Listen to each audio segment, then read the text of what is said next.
Marc Márquez. Marc Márquez, que acaba aquí su andadura en el Repsol Honda. Marc Márquez and Honda will be ending their 11-year relationship at the end of the season.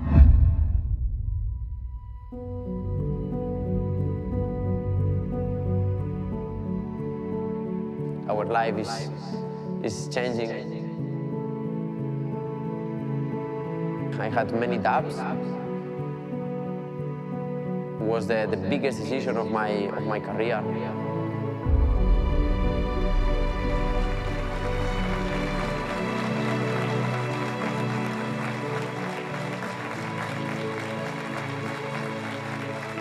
The team of my life, the team of my career will be Repsol Honda team, and will be part of my career.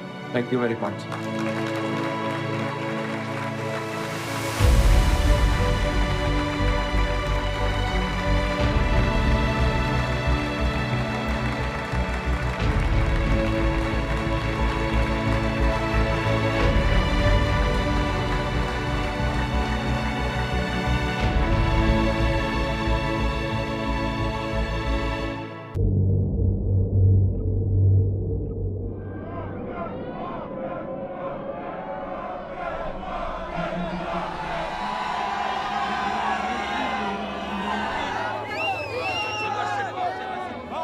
After Marc is missing for 3 races after his injury in the first round in Portimao, he is back. Marc is a winner, Marc is a fighter, it's in his DNA. And Marc is back still believing that he's competitive enough to fight for the World Championship in 2023. Hoy sí, ya toca, ¿no?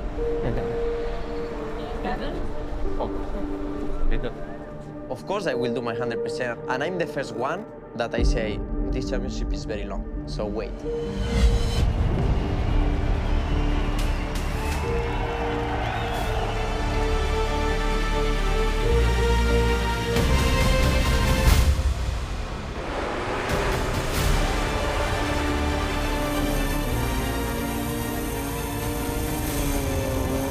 Off in a second, but it's Marc Márquez that will lead into the Dunlop chicane for the very first time. Shoulder to shoulder, elbow to elbow, knee to knee. Miller has the inside line going into Gerasimov. Here comes Bezzecchi. He's running Marc Márquez right out to the car park there. And here comes Marc Márquez. Martin now does make the move. Martin goes for it again into Gerasimov. Can this time round he make it through? No, he can't.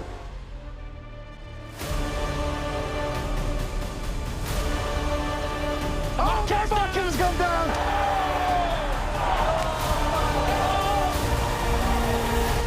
That's going to hurt. It's going to hurt big time for Marc Márquez. It just shows, Lewis, he's constantly on the limit, on the edge. The mistake was give up on 4th position. This was the mistake was the podium was there, just 1.5 laps, and I was defending last 6 laps. I was defending a lot. Everything. But he was catching like that. But the thing, I'm a winner guy, and my mentality will never change. But I need the tools, because if not, I will finish like this. I mean, I cannot control. When I'm there, I want to win. And these guys are not better than me. But if I don't have the tools, you see. Yeah, I can do magic things 1-2 laps, but not 27 laps. The worrying thing for Honda is their problems are nothing new. They've known about them for 3 or 4 years. What we've seen is Marc's incredible skill set, Marc's phenomenal talent has masked some of the problems.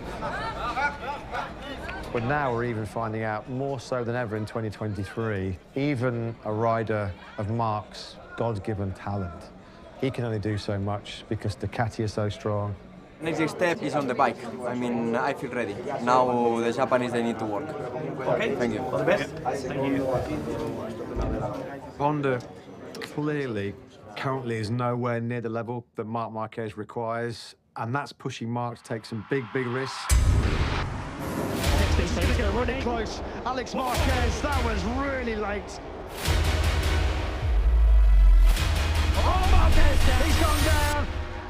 makes another DNF then for 30-year-old Spaniard Marc Marquez. He's looking at that stricken Honda. He can't believe it.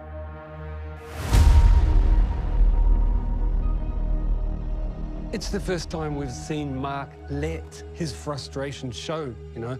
I can't make it work, no matter what I do.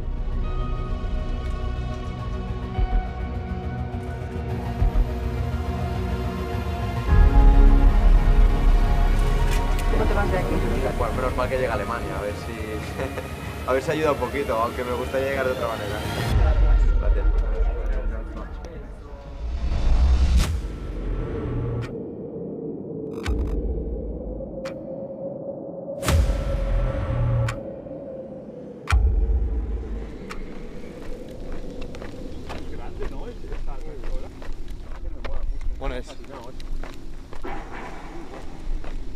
Here in the Sachsenring, it's all eyes on Marc Marquez. He's the king of the Sachsenring. Marc Marquez wins for the 7th successive time here in the Sachsenring. Number 9 for Marc Marquez here at the Sachsenring. And still the king of the ring, Marc Marquez wins! 11 years on the trot for him. Yo no recuerdo que esta recta no haga.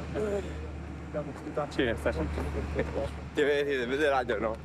Todos han ido bien. For sure, Marc and Honda in this track are so competitive, so they are the reference. Yo creo que aquí tendrían que hacer un long lap.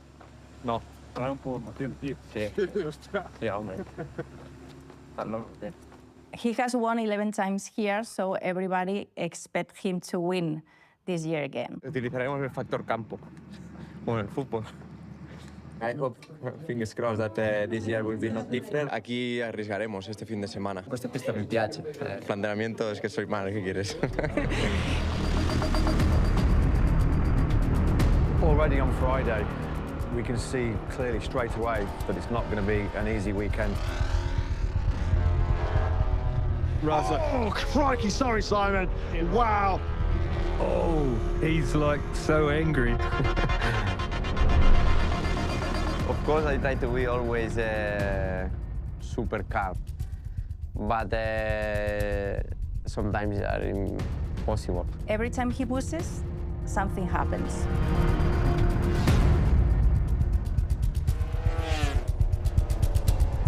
Oh, David!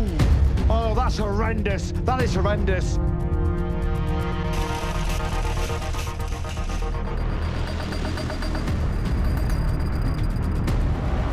On Saturday, just when Marc thinks it can't get any worse, it does get worse and he's crashing again. Oh, no, he's tipped off. That's that last corner. Somebody, he hadn't even barely come to a rest in the gravel trap and he was already he didn't even look at the bike crash. I admire his hunger. He's on a mission. And another one.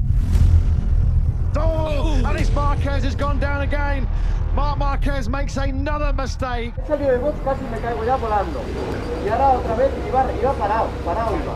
And right at the point you think Marc has hit rock bottom, he crashes again.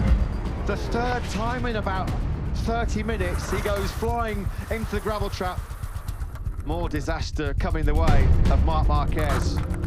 To watch each crash slowly beat him into submission, and that 5th one, you see he's broken. No, it's Marquez again. That is crash number 5 of the weekend then for number 93, and he's hurt. He's down again. This can't go on. This just cannot go on, can it? It's heartbreaking to watch his crash in the warm-up on Sunday. He's standing at the side of the track, looking completely helpless, looking like finally he's been beaten by the Honda in all these crashes. One crash, then another crash, then another one. Your confidence starts to be lower and lower and lower. For all humans, I mean, this is probably too much.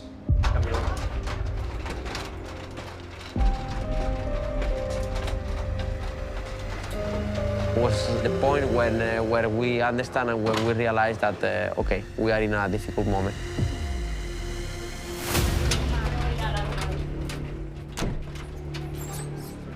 Mark, why have you decided to withdraw, Mark? Mark, very quickly, why have you decided to withdraw? I'm not, I don't feel ready to race. Thank you. This is the moment where there's a switch that's gone off in Mark's head.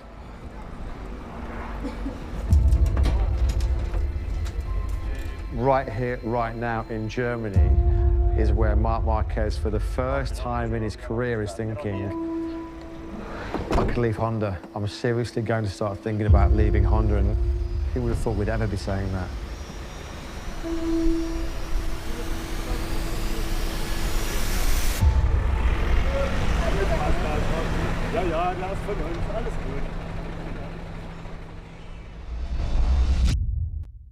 Por eso tu futuro se dispara. You have to consider your options now. Will you be with Honda next year at this current stage? What can you say? Most of the inputs that we have from him is that he has to stay because he has a contract. That's the main quote from him. For next year I have a contract. I have contract next year with Honda. De momento tengo contrato el año que viene. We all know that you can break a contract.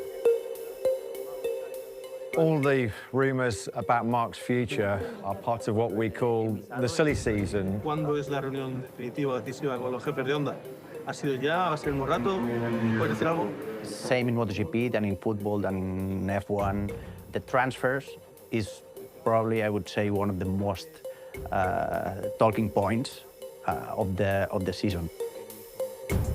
Everybody wants to know who is going where. Do you see yourself in this paddock next year? Rumors about your future. What's the latest with you? I have now the two offers in the hand. We will see for the future. Anything is possible. Do you know which team you're going to be with next season? ¿Te gustaría que esa Ducati fuera para Márquez? Soy de todo.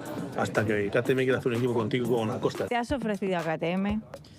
Mentira. One of the biggest question marks about 2024 is what's going to happen to the KTM and GasGas setup, because they have created a very big headache for themselves because they've got 5 riders on the contract and just 4 bikes. KTM has assured in 100% that they will give a bike to Pedro Acosta for next year. He can be the rider that makes KTM MotoGP World Champion for the first time ever. Through goes Pedro Acosta. Acosta's got it! He's got it! The first lightweight world champion as a rookie since Loris Capirossi. The Spanish superstar creates history. He is the youngest ever Moto2 world champion.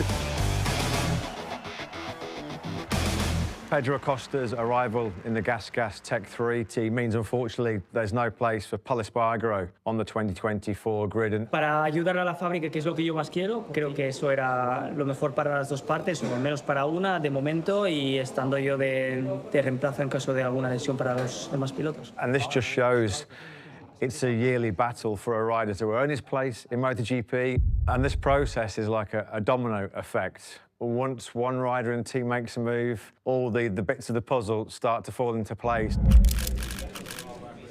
The first domino for 2024 has fallen. Frankie Morbidelli will not be a Yamaha rider post-2023. It's no secret that the factory was, speaking with other riders. Yamaha decided to go in a different direction. That direction is Alex Rins. Alex Rins leaving LCO Honda to move to Yamaha means that there is a Honda seat clearly available. They need to go into the market and find somebody with experience, somebody who's going to come in and use their knowledge. And Johann Zarco kind of perfectly fits that profile. Of course, what that means now is one of the best bikes on the grid is now available at Prima Pramac Ducati. That is a very, very attractive seat that a lot of riders are going to be pushing for. Big breaking news, Lewis, wasn't it, coming into this British Grand Prix weekend? Marco Bezzecchi could be parachuted into the Prima Pramac Racing Ducati squad. And what can you tell us about your future? Nothing. So as we stand here now, do you know which team you're going to be with next season? No. Will he take the GP24 in Pramac Racing, or will he stay with VR46? Performing under this pressure is part of the job.